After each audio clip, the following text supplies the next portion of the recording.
Good day. Let me ask your question. How much for what you pay for crops actually reaches the farmer? The answer is less than half right now. Farmers in South Cotabato are stuck in a system where middlemen take most of the profit, while farmers struggle to feed their families. We're changing this with Anilink, a direct digital connection that link farmers straight to markets and restaurants.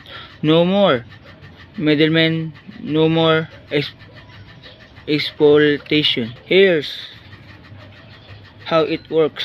Farmers use our simple website to list their buyers, browse and order with tap. We take care of secure payments and reliable delivery. Our pilot show it works. Farmers earn 20% more income. Buyers save 20% on costs. Fresh produce go to the markets 50% faster.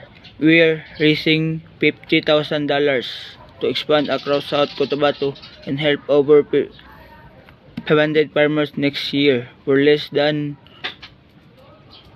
$100 per farmers. We can change entire communities. This isn't about technology, is about justice. Justice is about ensuring the hands feed us can also feed their families. Join us creating a Anilink e-commerce for South Cotabato. Thank you.